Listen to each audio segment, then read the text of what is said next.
Speaking about confidence, you talk a lot about it. Where does that come from? Were you naturally confident? Is this something that you've had to work on? No, actually, I was the most shy kid. I was insecure growing up. Was there a defining moment when you realized that you wanted to kind of inspire others and be online? Welcome to the Creator Method podcast. We are live in Toronto today, filming with Kiara Basa, an amazing OG Creator Method member and somebody that the team really admires. And I've been really lucky to get to know you. Thank you. Over the last, year and a bit? Yes. Something like that? Almost. All right.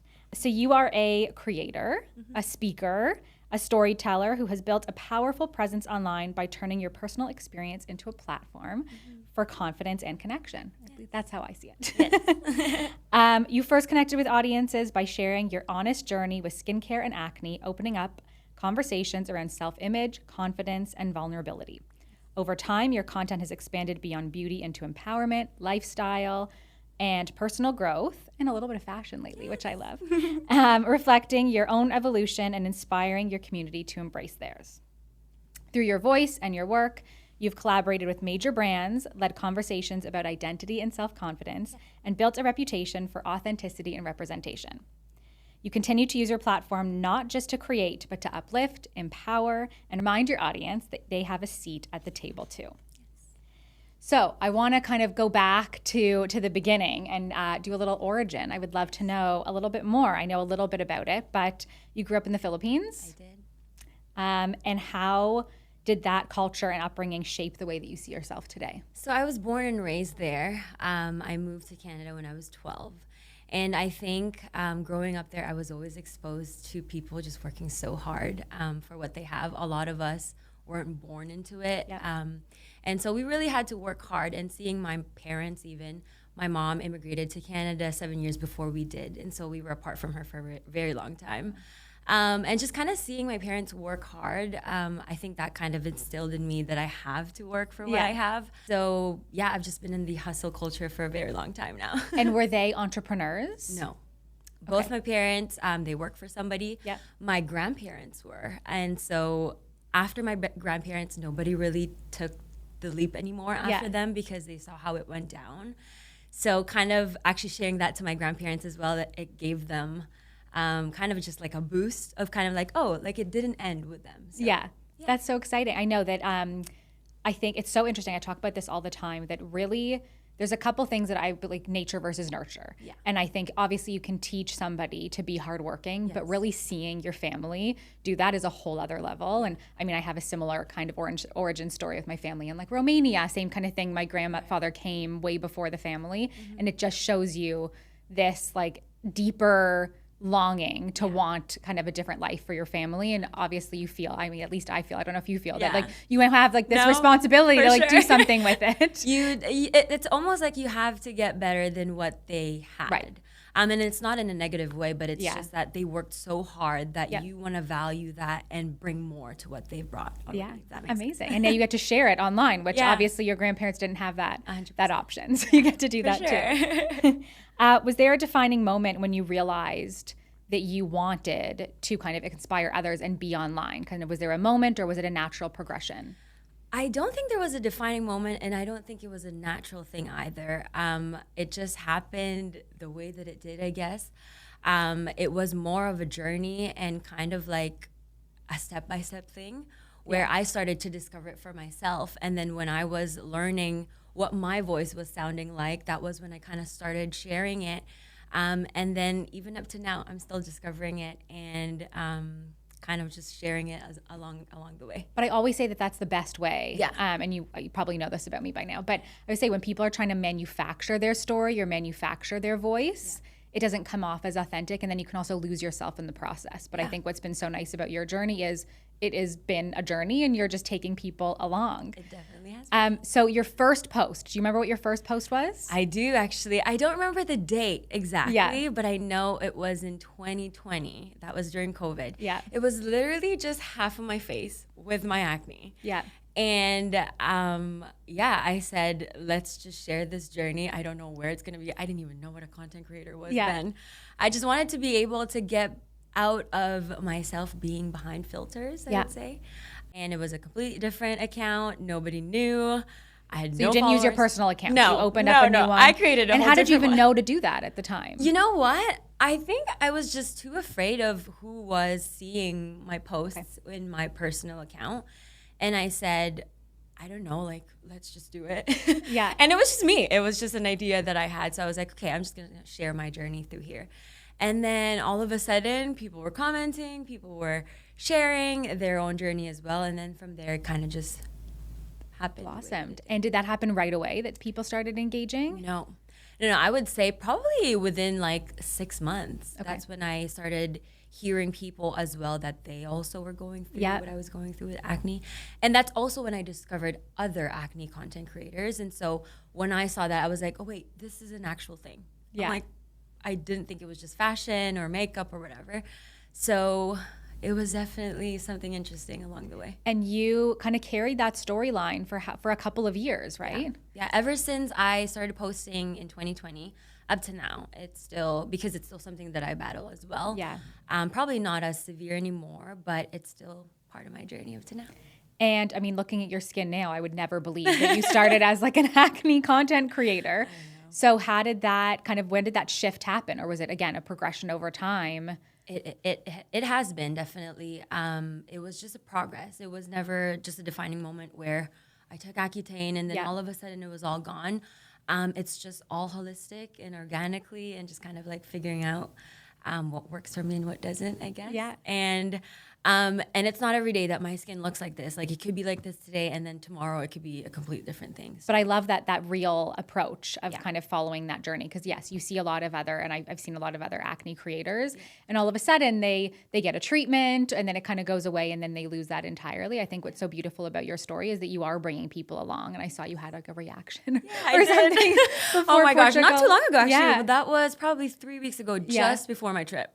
So I was like, okay, we have to take care of this. Yeah. And so it's nice that you can kind of keep starting to come back to it. But kind of on that note, your content niche really was about skin and acne and this journey. And I remember when you first started coming to Creator Method, you were starting to think of a pivot. Yes. And then now you really leaned into that pivot. So talk to me about how you pivot your niche, what that was like, and kind of how you feel about it today.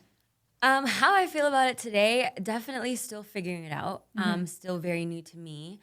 I guess the reason why I wanted to incorporate other things into my content was I just started feeling bored about it, to be honest. And I was talking to Gary about it, that he was like, you don't have to feel bad about it, because as you evolve as a person, just your interests change. And I was like, I never saw it that way. I always felt like I needed to just to keep talking about what I was talking about.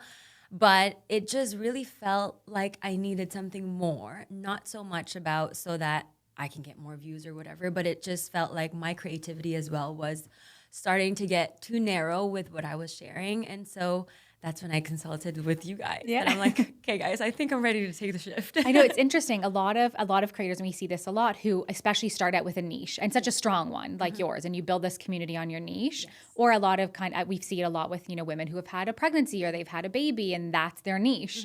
And then they phase out of that phase and they're like, what's next? Yeah. And so it's beautiful and it's amazing to have a niche, especially in the beginning, because it gives you purpose and it gives you kind of something to talk about and follow along. Right. But then if you stick to that for too long, it's really hard to break out. Yeah. And I know you struggled a little bit. So tell me a little bit about that kind of middle where you were struggling to move, past it.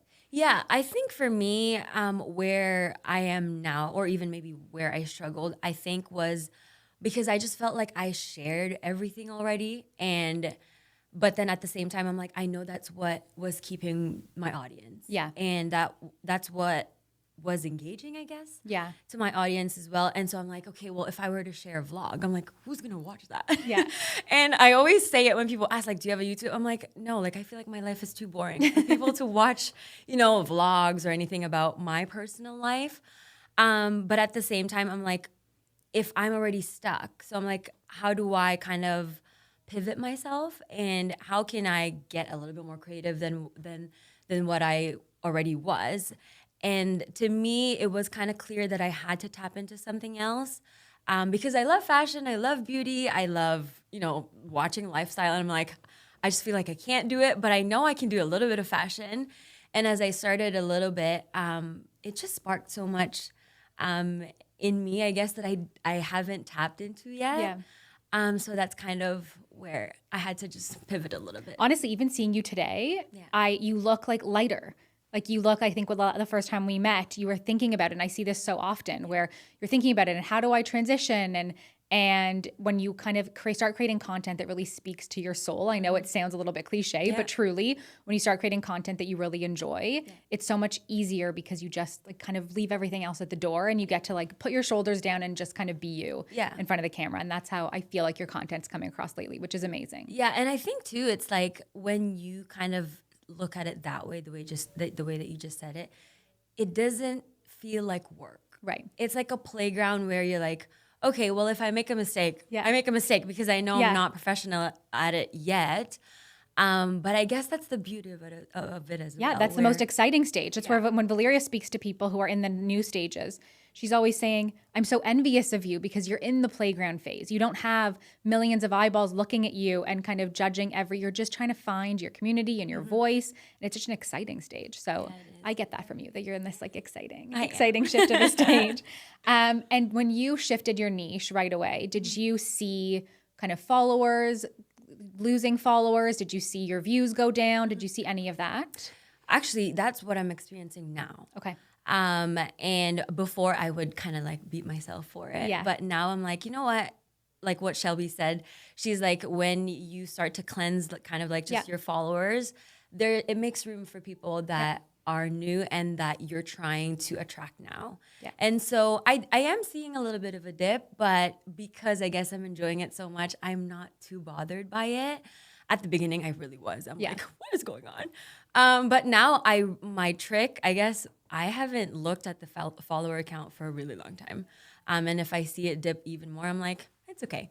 It will go so back proud of that. But it takes a long time to get there. Like I know everybody listening, it takes a lot to get there. It takes a lot of confidence and self-assurance to be able to not look at those vanity metrics, but that's all they are. They're truly just vanity metrics. And some people with micro audiences whose community is so connected to their messaging are more successful than creators. I have a creator that I know who has 2.5 million followers, and it's not a community. So she can't actually do anything with those followers. So it's, again, a vanity metric is just that. It's vanity. So that's amazing that you're able to do that and get more creative. So how do you, I guess, as you're, especially, shifting the niche, so thinking about that, but also just with your content in general, now that you do a little travel, lifestyle, religion, fashion, and you mix everything, what are some kind of red threads that you feel you do to keep your community engaged no matter what you're showcasing?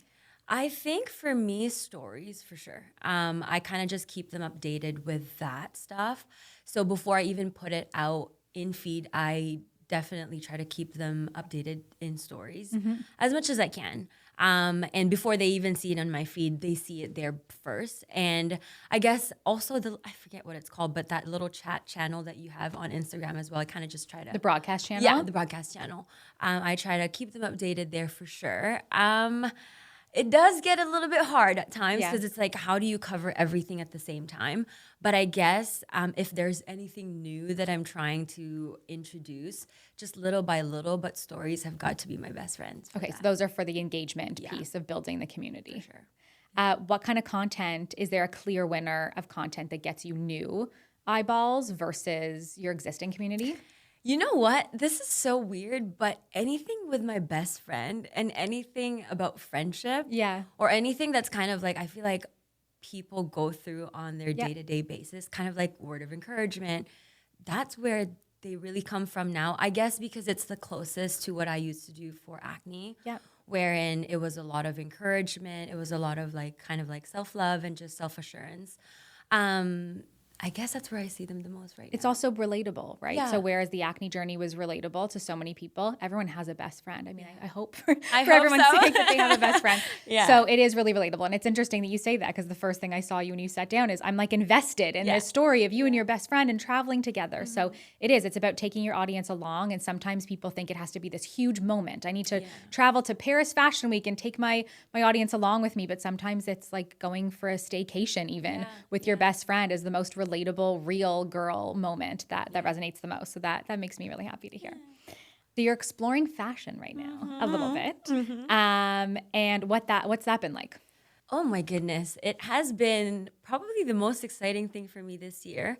I even went on my first brand trip this year with a brand that you guys love as well. One of our favorites. Yes. And it just has opened, I guess, my eyes and just kind of inspiration overall. I love it. And it's definitely something I'm not comfortable with, but I'm just kind of also figuring it out along the way, but it has been the most exciting thing for me this year. That's amazing. I mean, I'm so proud of you and me watching it. I love your new series, like the things I can't, what is it called? Things I can't believe I get to do as a creator. Yes. It's a little long, but like the whole thought behind it, I absolutely love. Again, I think that you're nailing it with the relatability of just bringing people along, and not relatability as a buzzword, but you're just bringing people along and you're making it feel like less daunting and less scary.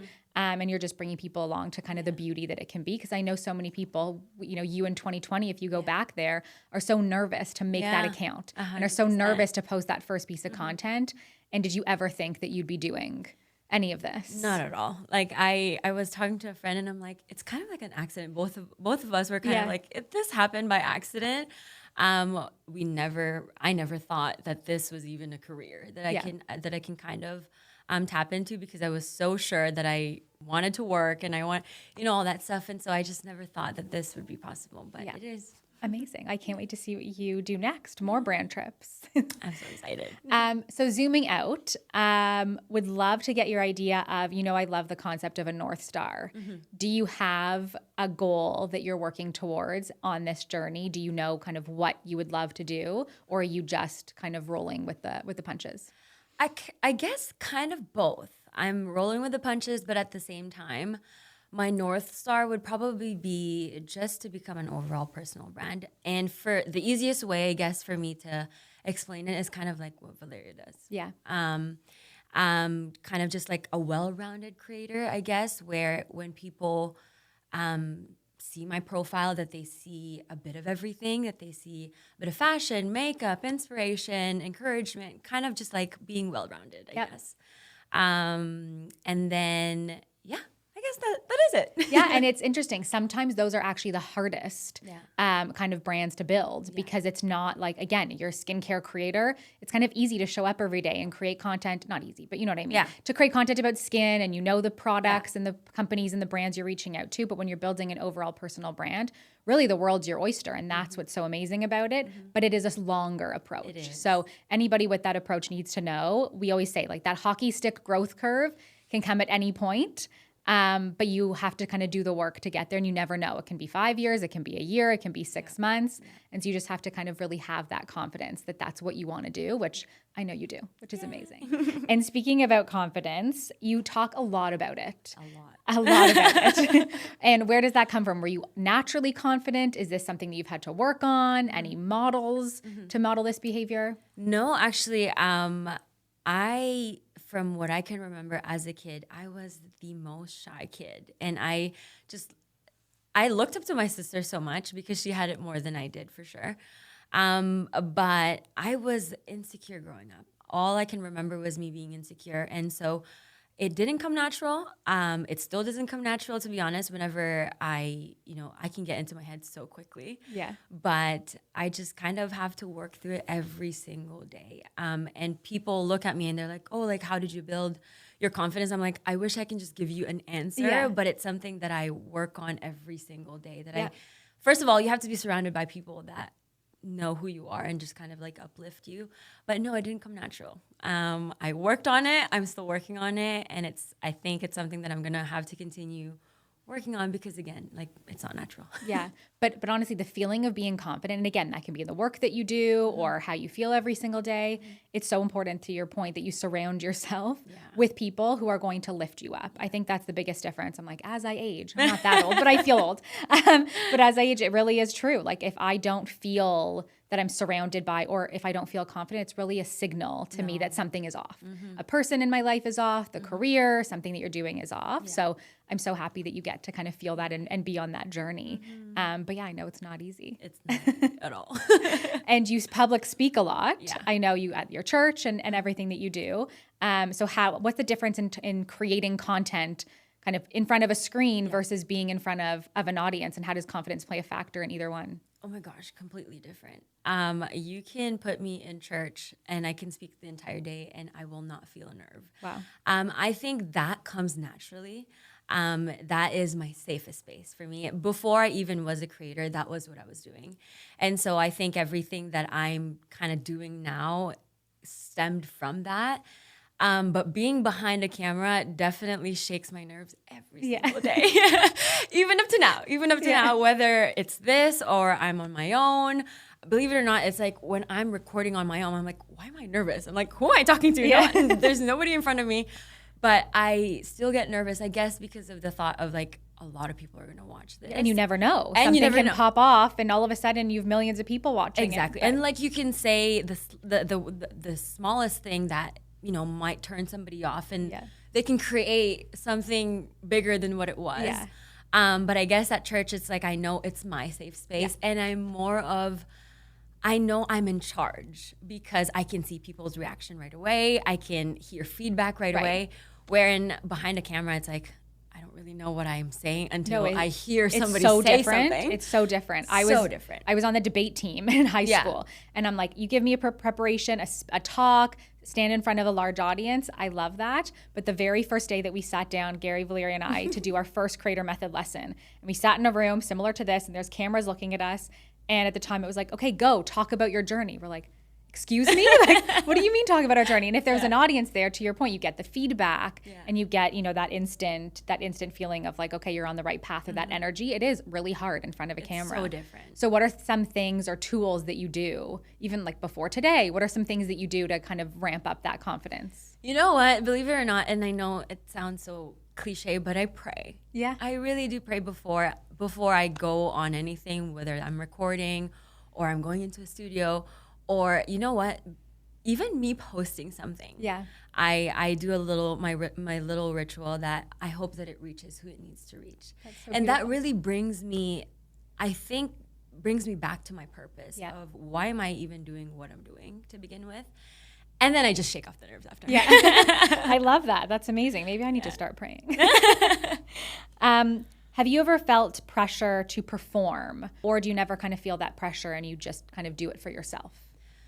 I definitely have, and I do experience it, I guess, actually a lot more than I thought, because I'm sure you know this because you work with so many creators, but the burnout is really quick for me, and so I feel more burnout, honestly, than inspiration at times. Yeah.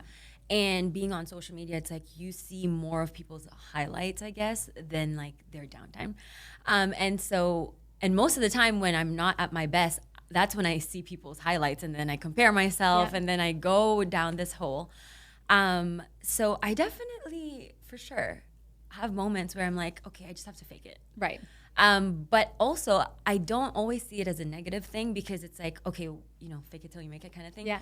Where I'm like, okay, once I kind of just get myself out of what I'm feeling, sometimes you just have to fake it so that you can actually get out. And then in that journey of like faking it, it's kind of weird, but it's like you find your spark back at some point as well. Well, when you have eyeballs and you have a community that you want to show up for, you're right. It's you don't want it to be performative, but sometimes that performative approach gets you out of that hole and gets you out of that burnout. And I see that all the time with creators. So at least if you look at it that way, it's a really beautiful thing. Yeah. And then looking at your content journey, you know, from the beginning till now, is there a piece of content that you can really like pinpoint as being really pivotal for you?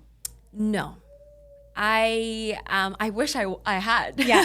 Like this one piece of content made it and that was it. Yeah. I wish I had, but I'm not one of those creators where it's like, you know, the most viral, I guess, video is what took off their career. But for me, it's just a compilation of everything that I've done, I guess, and just the whole picture, rather than it being one of those, like, it is that piece that really made my career. Right. You know, there are those funny videos where it's like the meme videos where people obviously relate to it, and that's something that I would pin, I guess, in my profile. But I wouldn't say they changed my career. But I think it's just an overall. If you're looking back, is there a piece of content, I guess for you, if there's nothing that kind of was pivotal in a moment or something that gave you an opportunity or a massive boost? Was there something that you were really proud of, or a piece of content that you created, or maybe a moment in time of your content? You know what? Wait, hold on. Am I allowed to say brands? Yeah. Okay. It's like you're comfortable in the brands that you work with. Okay. Yeah. Okay. For me, the two moments, I guess, that I can remember on top of my head was when I worked with 2 makeup brands. And one would be my first ever makeup brand deal. That was with Saie Beauty. I couldn't believe that they got me for a campaign that was for a foundation. And I was like, me? Like, somebody that has acne? I'm like, it doesn't make sense to me. But that was a very big moment for me, kind of just honestly to myself. Yeah. And I just couldn't believe it because I was in the world of skincare for a very long time. And I never thought that I would be able to get to a point where I can advertise for makeup, where most of my entire life, to be honest, I've always only seen it in people with clear skin. And so that was a huge moment for me. And then the second one was when I worked with Fenty Beauty. I was like, Fenty Beauty? I'm like, Yeah, what? that's it. Yeah. You're like, so Rihanna I was like, personally wanted your Yeah, I was like, so you mean this is real life? Yeah. So that was also big for me. I guess also kind of the same reason. It was also for, I believe it was for a foundation campaign as well. Just never really thought about it because it was just so raw. Like the camera was so close to my face and it was going to be posted in their socials. And I'm like, oh my gosh, am I ready for this? Yeah. But that was kind of like, personally for me, it was like, oh my God, I made it. I love those 2 stories because it's so important to know. I mean, especially creators wanting to start out. Yeah. You make that first post. If you think back to your like half a face post that you made in 2020, and if somebody were to tell you you're going to work with these 2 amazing brands, and I know it's only counting for you, it's really unfathomable to think of, and that's what's exciting. Yeah, for sure. But yeah, especially I think from the confidence perspective of like, okay, going from this place of never imagining that you could work with a beauty brand to working with 2, beauty giants is such a beautiful story. How did you work with them? Did you reach out to them, or did they find your content? They found my content. At first I was like, when they both reached out to me, and when they reached out to me, I'm like, is this real? Yeah. Like, is this one of those? Was it an email or a DM? It was an email. For both of them were for emails, and then from there, I just couldn't believe it. I was like, I really had to like dig a little bit deeper to make sure it was real. Yeah, like, is this a Gmail? Is it a spam account? That happens to us even. Yeah. So they reached out to me, and then from there, I've built a really good relationship with them. So that's amazing. Yeah. And it just shows you, I know, again, everyone's so bogged down. It's like, I have to reach out to brands. But if you're focused on, I'm building a personal brand, I'm not working on any specific timeline, I'm going to do the content that feels natural to me, brands that naturally you want to work with will come to you. They really will if you're doing all the right things. Yeah. And at the point of working with Saie, that was your first one, the first big one. How many followers did you have? Do you remember? Oh my gosh, I can't remember. But I'm pretty sure I'm definitely less than 100,000 for sure. Right. I can't remember exactly when it was, but yeah, just to give everybody a ballpark, like this is not something that you need. I mean, obviously that's a massive community to have, but it's not something like you need to get to a certain level to unlock partnerships and these big brands. That's not what it is. It's not true. Well, it's nice to hear it from you. I'm biased because I see it in my industry. Can you share a moment kind of on the flip side to that has been the most challenging for you, or a kind of moment in time which really made you think like, I don't know if this is the right journey or if I want to continue this? Did you ever have that? I don't think there was a moment where it was like a really make it or break it, but I guess the times before where I was a full-time creator already and I had nothing. I'm like, it's been 2 months. I'm like, I don't have a brand deal. I'm like, what am I gonna do? And I guess even up to now, those are moments for me where when it's a little bit slow, it makes me think, I'm like, okay, what do I have to do next? Or am I in the right track?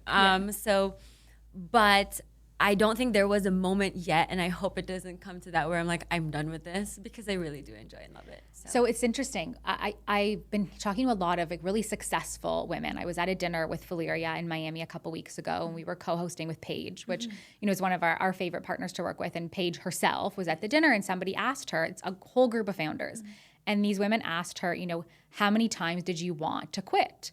And I think everybody was waiting for, this motivational speech about what to do when you want to quit. And she said never. Yeah. And it really opened my eyes to, when you really know that you want a purpose, and she knew when she started this company, she knew what her purpose was. Yeah. So when you do have a purpose, it can take a million twists and turns. But if you know that that's what you want to do and you keep kind of staying true to that purpose, it's never really a quit. Yeah. And that's what the whole point was. And so we ended up talking about this the whole dinner, and it was such an interesting way to look at it of it's never a quit. It's okay, maybe there's pivots, maybe I want to do something differently, or maybe this isn't feeling authentic, but it's not a quit. If you're doing the right thing, it shouldn't be. Yeah.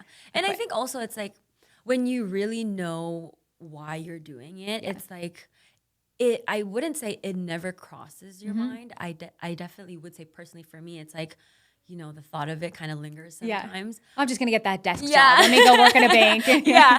Or it's like, I know exactly what I wanted to do before. I'm like, but I think when you keep your purpose really close to you, kind of like, when you look to the right, you see your purpose right away. You're like, okay, no, it's bigger than my thoughts, I guess. And I think that's what's really important as a creator, because it's like, you can really go down in so many different paths and never feel like you're fulfilling anything, because you're doing so many million things. Yeah. But at the same time, it's like when you, like you said, like if you have that North Star, it's like, what do you really want to do? If there's the one thing that, you can talk about forever, what would it be? I think that's what's most important. What's so interesting is it brings me back to, even for me, there was a time where, the business was shifting so much in COVID and moving companies. And it's really important to kind of take that mental note of, wait a minute, what is the purpose here? What brings me joy? And for me, that was actually starting Creator Method.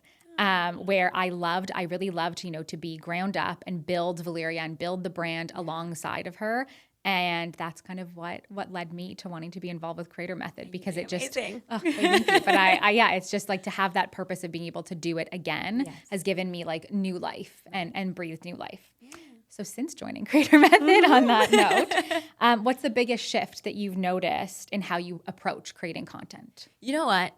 It's so funny because when I was thinking about this question before, I'm like, there's so many things, but I can't point out one thing. And I had to ask my partner, I'm like, what have you noticed? Yeah. I said that has changed within me, I guess, since I joined Creator Method. And when he said his answer, I'm like, that is my answer. Sometimes the person closest to you needs you to show it. Yeah. And he is like, you know what? You became more confident and you embraced it more. Because before, I guess, I was kind of like, I create content, on the side. But now, ever since I joined Creator Method, I kind of have learned to embrace being a content creator. I know for the most part, it's cringe in a lot of things. But at the same time, it's like, this is what I do. And I love what I do. And I can't be embarrassed about it. I can't be unsure about it. Yeah. And so I think that's really the biggest thing for me. Amazing. When we first met, you said, I create content. And now you're saying, I'm a creator. Yeah. And then it sounds like such a small shift, but it is a massive shift. Right. And for anybody who doesn't, you have the most supportive partner ever. I mean, when my team told me today that he was going to be here and he's standing right here, I'm like, yeah, of course he is. He's the best Instagram husband that there ever was. So tell me kind of what that means to you. It means everything. I think I always say to him, I said, I don't think I would be where I am today if it wasn't for him. Because I do the makeup part, the fashion part, the getting ready part, the filming part, but like the back end of like making sure my bag is ready and, all that stuff. And that when I'm not feeling good about myself, that I can get a boost that's not from me, So it's meant everything, to be honest. And I think everybody needs that. Every creator needs that. Sometimes you think you can do it all, but you can't. Yeah. And it's only a matter of time that you would need somebody else to kind of bring you up. No, it's impossible. Nobody can do anything alone in life. So even something as big as this, of putting yourself out there every day and creating content and posting content and knowing what to say and knowing how to show up, you need people to cheerlead. So you're very fortunate, I know that, to have the amazing partner that you have. Yeah. And then talk to me about other creators in the space, whether it's Creator Method members or not. I know, not everybody can have this amazing partner. Yes. So what are some other relationships that you look for, whether it's in the industry or creators or not? For me, to be honest, I wish my forte was networking, but it's just not. I'm just not naturally good at it. I can sit down with people like this, and talk. But I guess ever since joining Creator Method, that has been one of the things that I have had to put on my to-do list to do more, that I need to be in events more, I guess. And for me personally, I try to surround myself with as many creators as I can, and especially probably those that I don't even know, because I've seen myself, I guess, network more with people that I don't feel too intimidated with. Yeah. I love meeting new people, and I just love picking their brains. And I think that's such a healthy thing to do. And you've preached about it where, what do you say? Collaboration is the way to go in this industry. And for everybody, right? Everybody thinks about it like, oh, I need to collaborate with people, and who are they to want to? No, everybody needs collaboration. Yeah, no, 100%. And honestly, I never looked at it that way before, because I guess I was just used to working by myself and like competing with myself all the time. Yeah. And then I got to a point where it's like where I start to see other people doing things, and then you start to compare yourself.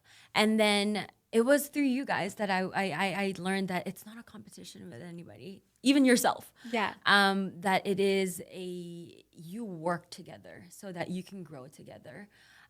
So for other creators, oh my goodness, immerse yourself with different kinds of people, not just creators. Honestly, anything and everything, because you can find so many inspiration anywhere. Yeah, I love seeing the relationships form. I mean, for me, if I ever feel like I have a busy day and I'm like running on empty, when I see the relationships forming and the support that I see for Creator Method, and that's been my ethos from the beginning. And that's why we interview people. We're like, we're not putting up with this. Like the world is challenging enough. This industry is challenging enough. It changes so rapidly. We don't need people bringing anybody down. And so when I see other creators, becoming friends and rallying together, it makes me so happy. That comes back to my purpose. So when I see this brand trip that you just did, and there's a few Creator Method members on it and everyone supporting each other, absolutely nothing makes me happier. No, and it's like, and it's crazy because it's like, even if it's just people online, but because you're on the same boat and you're not competing with each other, it's like you actually find the best people. Yeah. And instead of competing with one another, it's like, what's working best for you? And because it's not coming from a jealousy point of view, I guess, it's so easy to work together. And it's like, this is what's worked for me, try it. Yeah. And if it doesn't work, don't blame me, but we'll work together. Yeah. One of them would have to be Julia Hunt. Her and I actually go on FaceTime from time to time. Really? Yeah. That's so sweet. We do. We go, sometimes I'd message her, sometimes she'd message me and be like, hey, do you want to go on a call? And we're like, okay, let's get on a call. And we pick up from where we left off the last call that we had. What are the things that have worked for you? These are the things that haven't been working for me. What do you think?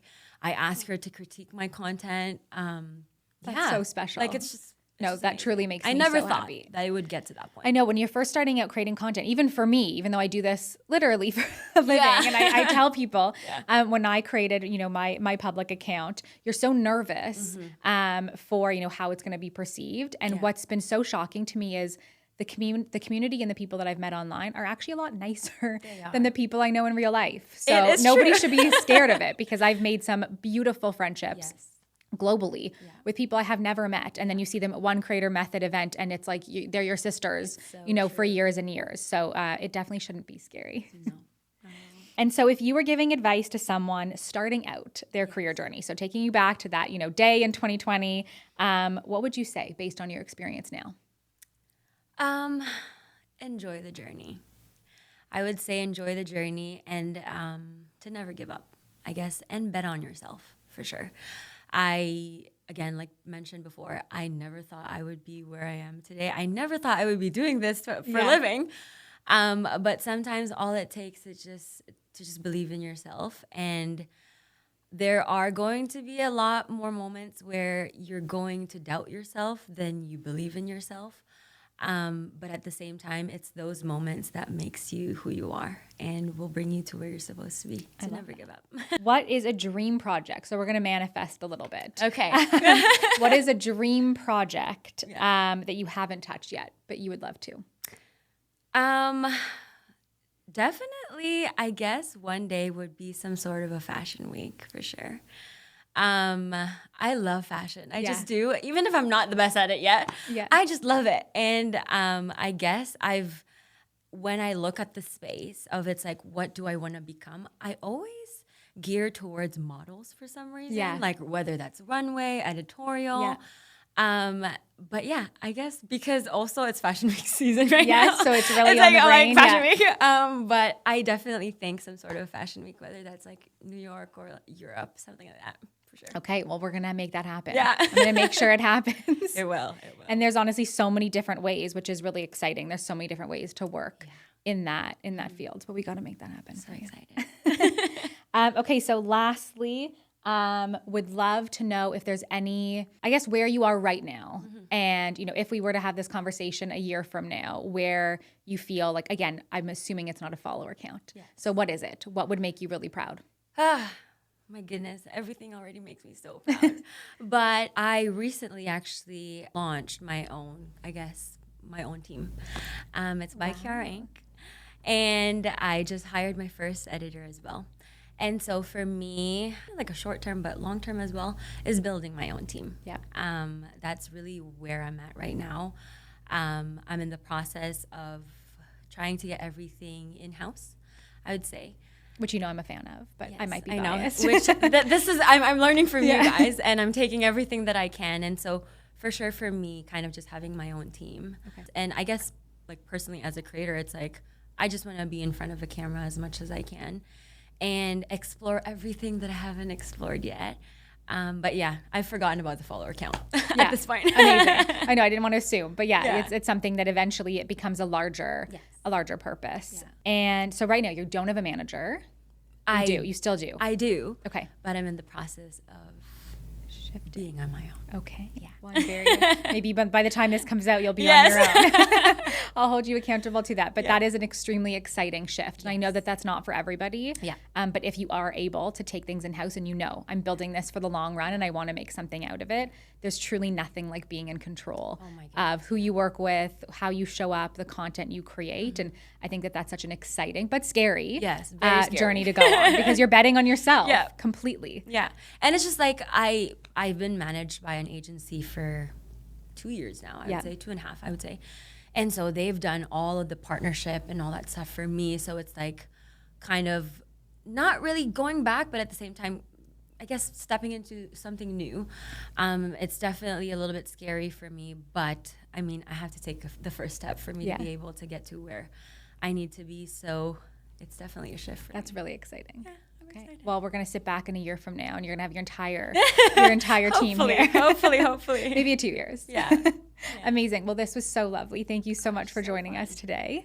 Yay. And I'm looking forward to spending more and more time with you. Yes. Yay. Amazing.